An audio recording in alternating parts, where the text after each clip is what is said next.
So y'all, today is my first day of vacation and it's also a filming day. I wanted it to be very chill and I have a lot of new subscribers. So I figured why not do a good old Q&A. You in the past, I'm in the future. You mad, they don't salute you. I need a bag.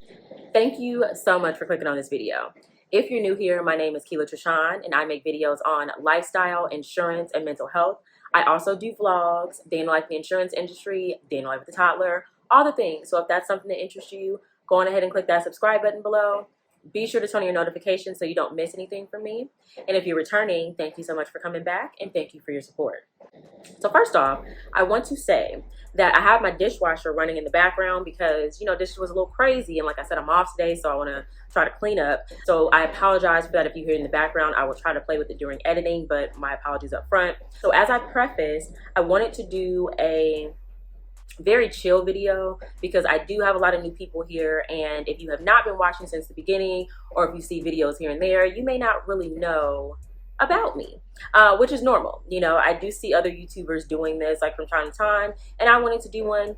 I asked like some months ago, I had asked a poll on the community page of YouTube, and I also put a poll on my Instagram seeing just kind of what people wanted to know about me or what people wanted to know about my channel, like all kind of stuff. So I got some responses, but I also went through just like previous videos and comments to see what were some of the recurring questions. So the questions that I'm gonna kind of focus on are ones around insurance, obviously, because that's like kind of the main part of my channel these days, like doing like the insurance videos.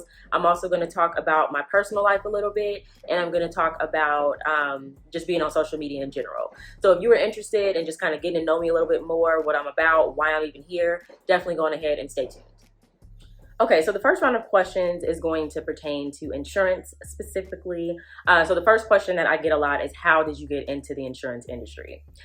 So I did a video about this, kind of talking extensively about like my journey just getting into insurance, why I almost left insurance. I will link some of those videos here. But long story short, I started out in banking. I did that basically from like the end of high school through the end of college. I was in a situation where I became a supervisor at a bank and I was just tired of it. I wanted to do something else. So I ended up going to a rental car company, completely different industry. I did that for a few years. I rented vehicles, but then I also sold cars. So I know that's extremely random, but I ended up doing that. None of these positions were things that I thought I'd ever be doing. It was just, different opportunities that were presented to me. They paid decently and, I just needed a job. So after I did the whole selling car thing, I started to think about just what I wanted my future to look like. And I knew a lot of like insurance reps, adjusters, agents, things like that because of what I did in the rental car industry and also selling cars. So a lot of what I saw was that they were working a mainly like 8 to 5, 9 to 5 schedule. It was Monday through Friday. Like you can work weekends if you want, but it's not really mandatory. And a lot of it at the time, I wanted something where I would be at a desk. It wasn't a lot of work from home at this particular time, so you were still going into an office. So I was good with that. I was tired of like just the hustle and bustle and super long hours of the rental car industry. So I decided to just apply at a major company that I had applied at before and did not get a job. But this time when I applied, they actually called me in for an interview. Clearly I did well because I got hired. So I started out in auto, and then now I am doing homeowners claims, and I am a field adjuster. So I work for a insurance company, like a major insurance company, and I am a staff adjuster. That's something else. I know it's kind of like a little bit off topic, but people ask me that a lot too. Like, are you staff or independent public? I am a staff adjuster for an insurance company. So yeah, I just basically got in by kind of word of mouth, like just talking to people that actually did the job, and it seemed like something that I might be good at. So I just literally looked for entry-level positions, applied, and got the role. Okay, so the second question, and forgive me if I'm looking over, I'm just looking at my little notepad where I have the questions. Second question that I get a lot is, do you see yourself staying in the insurance industry long term? The answer to that is yes, but not in this capacity. So I've talked about this too in different insurance videos where although I don't plan on moving industries, I actually do enjoy being in the insurance industry. Right now, I'm a little over 7 years in. Again, auto and home, so I have two disciplines. I do not see myself being customer facing for too much longer. My goal, my short-term goal actually, is to get into a role where I'm not customer facing. I've kind of talked about this in previous videos where I have been presented with an opportunity to train. So I feel like that's going to kind of be my taste of seeing just kind of what it's like on the other side. Instead of me like having my own claims, I'm going to be training new employees on how to handle their claims and just how to do things like the company way. So this is going to be my first time doing it, and the person that I'm training has some experience, but there are going to be times where I'm training someone that has no experience. So I'm literally teaching them from the ground up. There are going to be people that have more experience than me and they're new to our company, so I'm teaching them kind of how our company does things. So I feel like this will be good for me to just kind of see, do I want to do training long term, or do I want to go into something else, you know? So to answer that question, I do see myself in insurance, just not as a claims adjuster long term. Okay, question number 3. How do you deal with difficult customers? So this is actually a really good question, and it can be tough. I feel like no matter how long you've been doing insurance, dealing with difficult customers can just, it can put a damper on the job, like, to be completely honest with you. I think coming in as an adjuster, you have to just kind of understand that you're dealing with people that have gone through a shitty situation, whether it be a car accident, whether it be a pipe leak in their home. If you do workers' compensation insurance, you're dealing with somebody that got injured on the job or whatever. So you're dealing with people in really shitty situations, sometimes very financially hurtful situations. So it is one of those jobs where you just have to kind of know that, like, people aren't coming to you for a good reason. You are essentially helping them get out of this potentially financially damaging hole. So the way I deal with it is I do keep that into perspective. I try to look at each claim on its own merit. Like, you know, I'm not a robot. I try to empathize with people because, you know, they're going through something tough that I may or may not be going through right now. So it's my job to kind of guide them through, because this is maybe their first time having like a loss, you know. So it's my job to guide them through, let them know what their policy covers, and essentially be their advocate. But then also too, it's just kind of, you know, for me at least, letting people know kind of how to conduct themselves. So working customer service can be tricky because a lot of times, like, your management and like higher ups, they want you to just kind of be a punching bag. And I hate to say it like that, but it's true. Like, they usually just want you to take stuff. I don't take that approach. I'm very open with letting people know, like, hey, I completely empathize with your situation. Like, I understand it's a tough time, but you can't speak to me that way. You can't raise your voice at me. You can't call me out my name. You can't be disrespectful. Like, we all go through tough times, but this is still a business. And so in order for me to be able to properly help you, you're going to have to, you know, at least just be respectful. So I try to just kind of take everything with a grain of salt. Sometimes people will say things and you can tell that it's out of frustration. But once it gets to a point where they're like attacking you, or like for me in my example, if they're attacking me, I'm letting them know I'm shutting down, you know, from the beginning. I try to set that respect and set that tone from jump. You know, once I see that somebody is kind of like, you know, in that disrespectful realm, I just set the tone. Like, look, I am here to help you. I am here to get you through this. But these are going to be the boundaries that I expect us both to adhere to. I'm not going to disrespect you, so you don't disrespect me. So I feel like it's just kind of being open with people, letting them know what you will and will not tolerate, but also letting them know that you're there for them, you empathize, and you're going to help them through it. So not everybody's going to respond to that, but in my experience, I have really good relationships with my customers, and I've even had people apologize, like, hey, I was just frustrated, you know, I was taking out on you, my bad, and we can get past it. But then you do have some people where you just got to put them on ice. They can't talk to you like they got some sense, then maybe you might need to only correspond with them through mail or email. People don't like that, but it's like, if you're not going to talk to me like you got some sense, then I guess we can't, you know, communicate via phone or in person, you know. So you got to deal with that kind of in a way that works good for you. But for me, I like to be direct, honest, and still show empathy. Okay, so the fourth question that I get a lot is about working from home. So a lot of people kind of just want to know, like, how am I able to work from home? How am I able to find jobs where I work from home? So this is a good question. Now, it's important to understand that I started working from home like several years before the pandemic. So when I went into a field adjuster role, that role is essentially an at-home position. So you clock in from home, you have your desk days, but the expectation is for you to go out into the field and actually inspect people's homes, or if you're doing like auto claims, you inspect cars. Whatever you do, if you're a field adjuster, you would go out, and inspect, like physically inspect whatever you are adjusting. So for me, it wasn't really that hard at the time. Like, there just happened to be a position open in the department I was at. I was doing total loss vehicles, and then it was just presented to me an opportunity to go into the field. So I looked at all the perks. It was, company car, so I didn't have to put wear and tear on my own vehicle. We got our laptop, so I was able to kind of work from wherever, and we got a company phone, so I'm not having to use my own phone. So those things were good for me. It was tough in the beginning, though, working from home, because I feel like you have to have a certain type of discipline to be able to work in your comfort zone and actually get work done. But I was able to overcome that hump, and if you want to do that, you will too.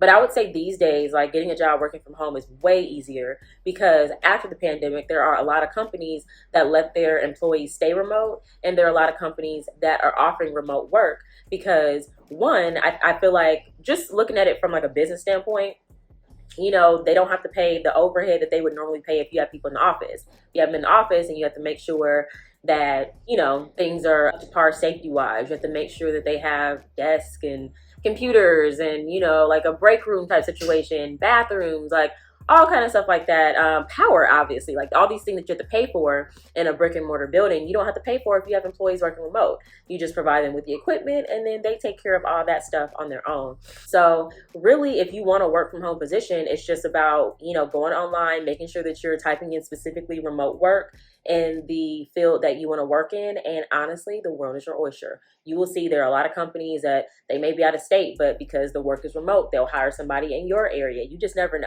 You just have to be willing to do the research. But as far as like how I started working from home, I've been working from home now for close to 5 years, but these days it's way easier to do so.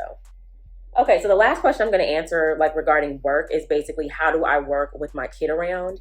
And that's a good question. I get that question a lot, actually, on my videos. And let me just say this. My son was born in 2019. Okay, so he's 3, and I have been through every scenario working and having him around. So I've been in a situation where I was a brand new mother and having to figure out how to make sure that he had enough food, getting, somebody to come watch him because I was scared to take him to a daycare because he was just too little, and trying to figure out, like, how to work, how to be efficient at work, and then how to be a good mom. I've been in a position where when the pandemic hit and daycare shut down and it wasn't even an option for him to go to a daycare, I had to scramble and figure out, okay, I need to get a job where I can work from home completely, not in the field. I need to be home because I'm also going to have to be daycare. So I did that when I first started doing insurance videos. If you guys are OGs and you've been here since I started doing those, the day in the life in the insurance industry, when I was still working for my previous company, you'll see I had my toddler with me all day. And at the time, he was way smaller and he was very rambunctious. So it was a lot. So trying to juggle how to get work done and have him home full time, that was something I had to do. Then we have this new position that I'm in where I'm back in the field. So I'm having to make sure, before he got into the daycare that he's in now, I had to figure out who was going to watch him when I went on my inspection. So I literally had to pivot so many times. And the best advice I can give is to be flexible in what you're doing, and just know that, you might have a routine that works for several months and then something changes and you got to switch that routine. So don't get stressed out. You just got to figure it out. And as a parent, we always figure it out.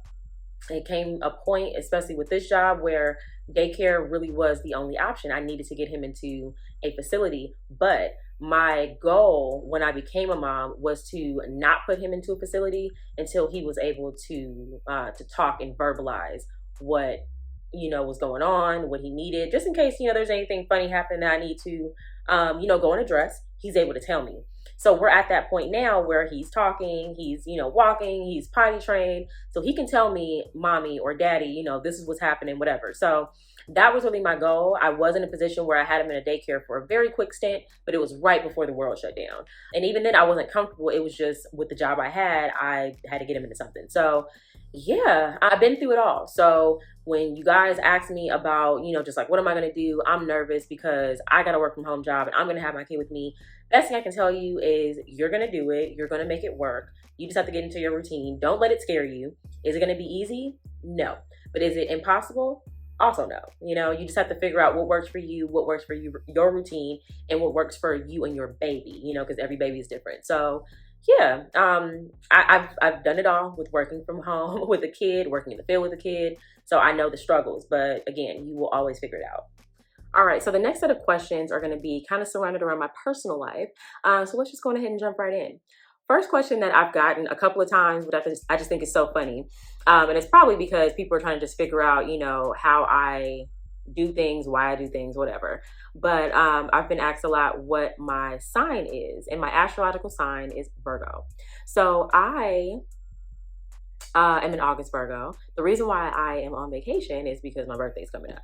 I am a firm believer in not working on your birthday. Not everybody thinks that way, but I do. So yes, I am a Virgo. Okay, so the second question that I've gotten a couple times is how long have you been married? So I have been with my husband for 7 years, but we have been married for almost 2 years. We got married during the pandemic in a courthouse ceremony, but at the house. Long story, but yes, married almost 2 years. Third question that I get from time to time is like, why don't I film with him? Like, why don't I show him on camera? And the reason being is because he does not want to be on camera. This is my YouTube channel. It's not a couples channel.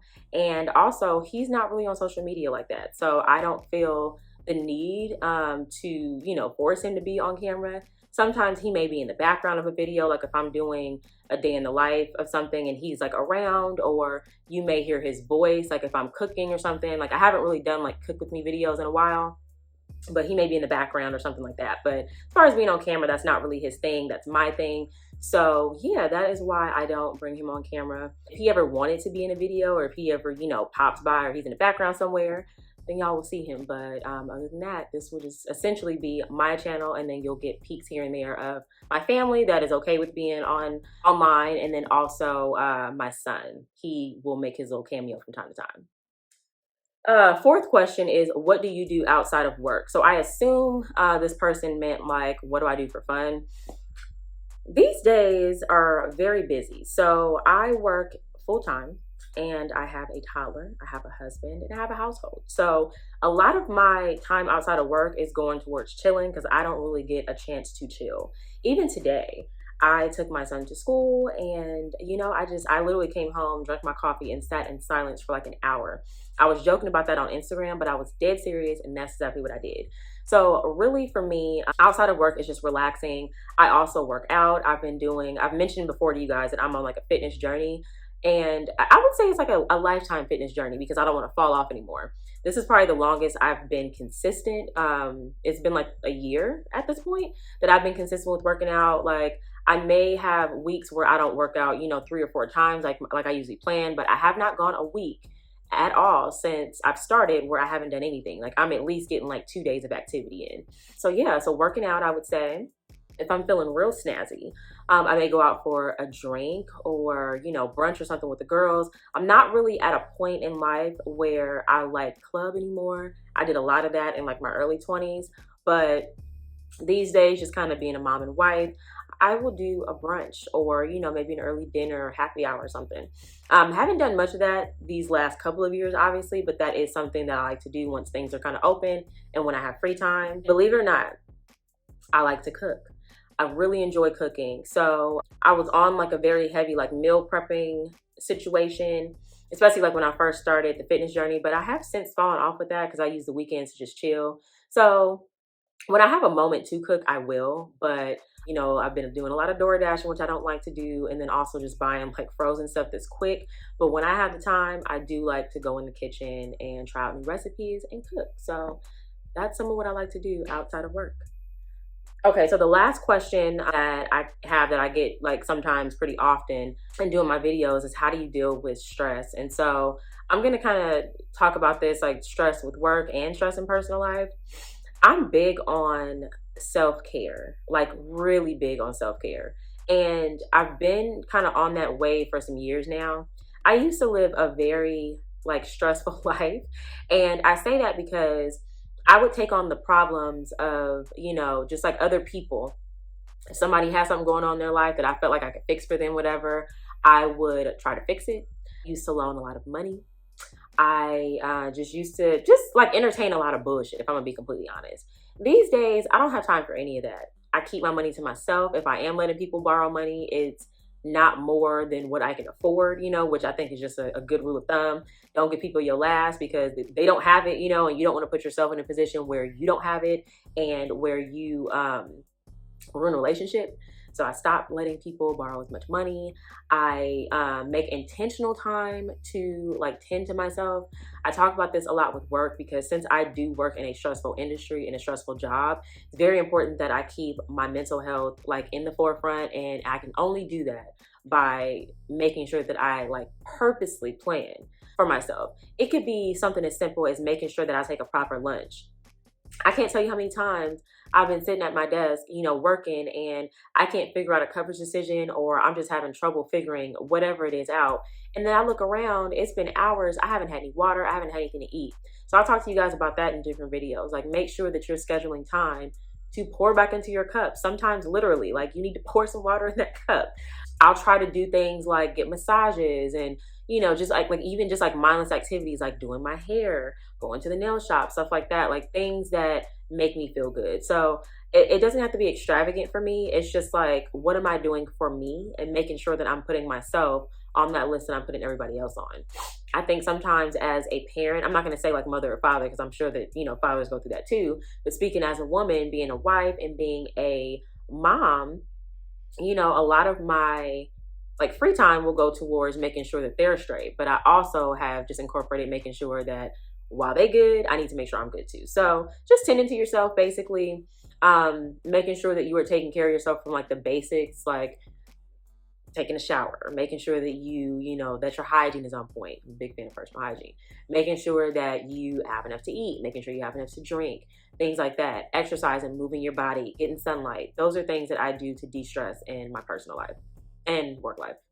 So I completely forgot this question. I just looked over at my little notepad and see, I completely forgot to talk about it. So I've been asked about my siblings, like if I have siblings, and if I do, how many. So I have 5 siblings. There are 6 of us all together. So I have 4 brothers. I have 1 older brother and then 3 younger brothers, and I have 1 sister.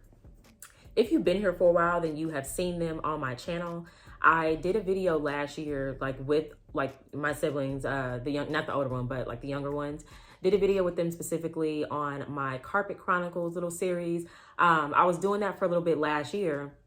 I'm gonna bring it back. It's just with the pandemic, logistics, work, and all that stuff, we just haven't really had time to like get together. But my sister and I actually plan on coming back to do some Carpet Chronicles videos. So if you're interested in that series, you can look back at my channel and then just kind of see the different things we talked about. But those are gonna be more like relevant, real life, current event topics. So yeah, I typically do that with my siblings and sometimes cousins and family and friends. We all live pretty much in the Southern California area, so we get to see each other relatively often. And then the ones that live a little bit further, you know, we still talk often. So I'm pretty close to my siblings, and you will likely be seeing more of them in like coming videos. Okay, so we're gonna jump into the social media questions, which is like the last part of this video. So the first question that I get from time to time is, what made you even start making YouTube videos? And to be completely honest with you, when I started finally, it was more boredom and looking for something to do that I had been wanting to do. So I started the channel officially in like 2020, but it was like right when everything shut down. Like maybe we were a couple months into like lockdown, and we thought that it was going to be like a couple of weeks maybe, but it turned into like almost a couple of years, you know what I'm saying? So I remember seeing a bunch of things like, you know, if you plan on starting anything, if you plan on getting on social media, this is a good time to do it, because this is kind of one of those times in history where everybody's kind of being forced to sit down, like things aren't open. The only thing that people really have is entertainment, which would be Instagram, YouTube, Netflix, whatever. So if you are an aspiring creator, this is a good time to get on these platforms. And so that was what I did. I was like, okay, I've been wanting to do this for a couple of years. I knew that once I did it, I wanted to make sure that I was consistent. So I knew at that time, especially because there was no end in sight, that I could for sure be consistent. I had plenty of topics to talk about. I started out kind of doing more like personal hygiene, like womanhood type stuff. I talked about like having a C-section, things like that. Just kind of trying to see what people were liking. And I noticed that when I started doing insurance videos, those things kind of started to stick. So that's why I do so many insurance videos now, because it seems like there's a need for it.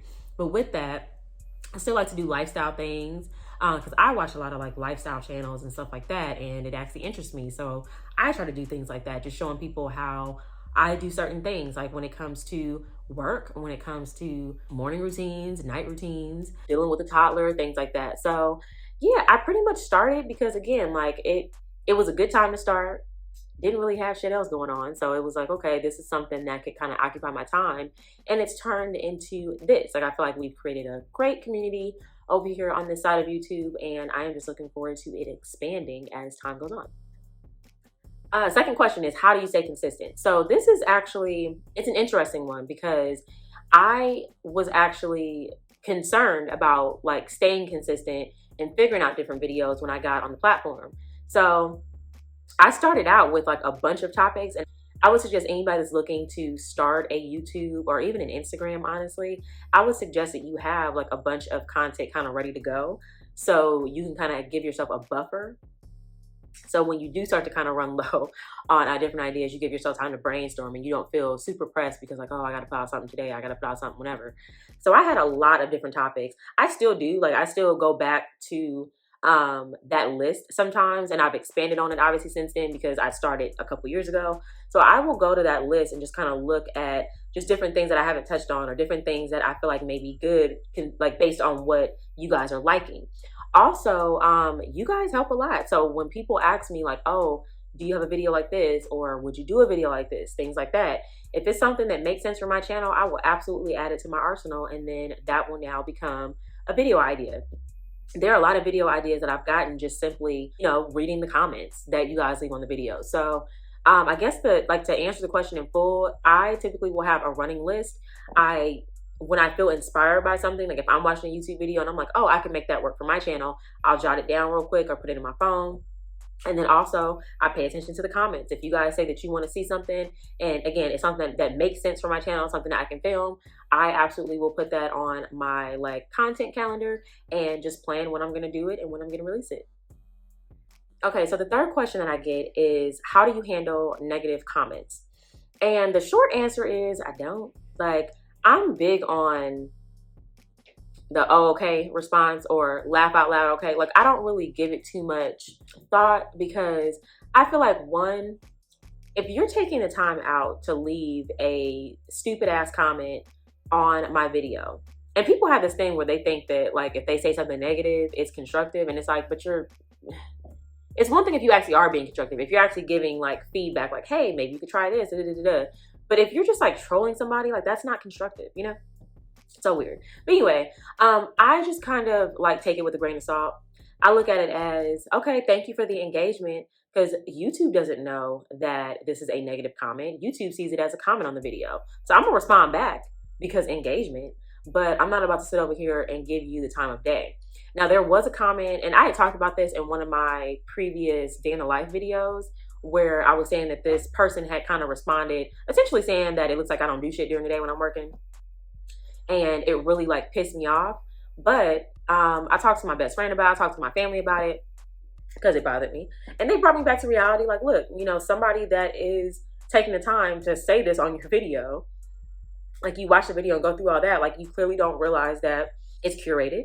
So I'm putting out what you want me to see. And if I have a 20-30 minute video, I'm only showing you 20 to 30 minutes of what I'm doing throughout the day, like snippets, you know, sneak peeks and stuff.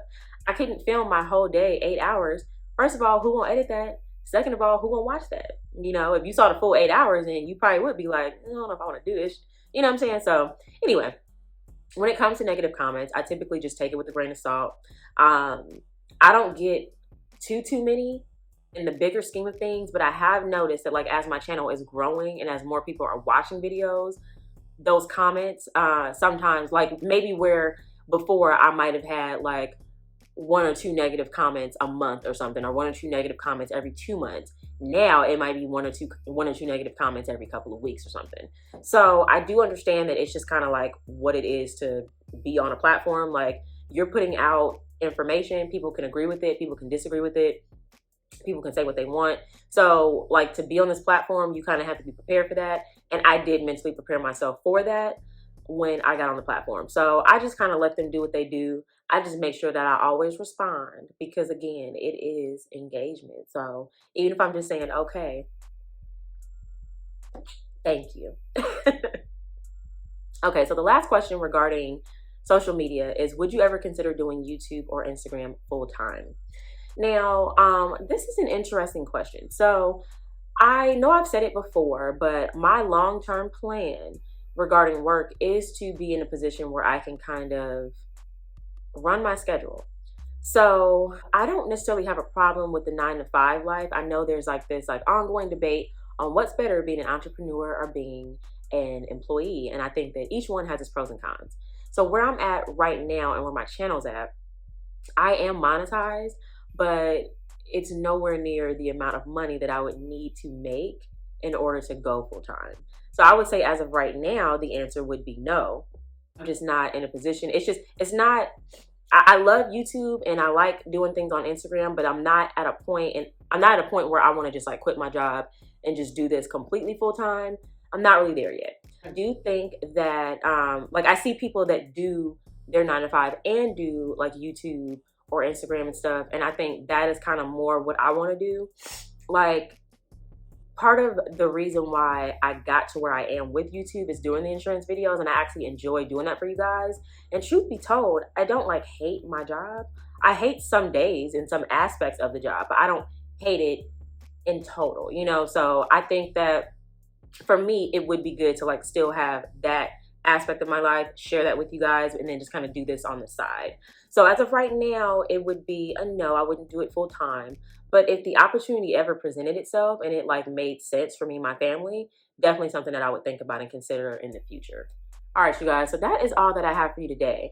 I really do hope that this video helped and that this video was entertaining and you got a chance to learn something about me.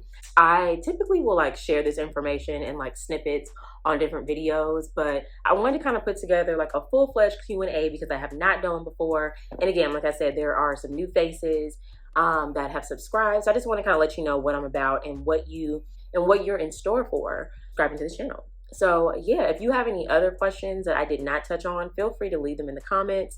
Like I said, I read all of my comments. I get inspiration from the comments as far as different videos. And honestly, if it's a question that deserves a like video response, then it'll get a video response. Or I might just be able to answer it in the comments real quick, whatever. So you enjoy the video, definitely go ahead and give it a thumbs up before you leave. Make sure that you subscribe if you have not already. And with that being said, you guys have an amazing day, and I will see you next time. You mad, they don't salute you. I need a bag, size is super. They turned your bag, it's like I never knew you. Leader, a leader.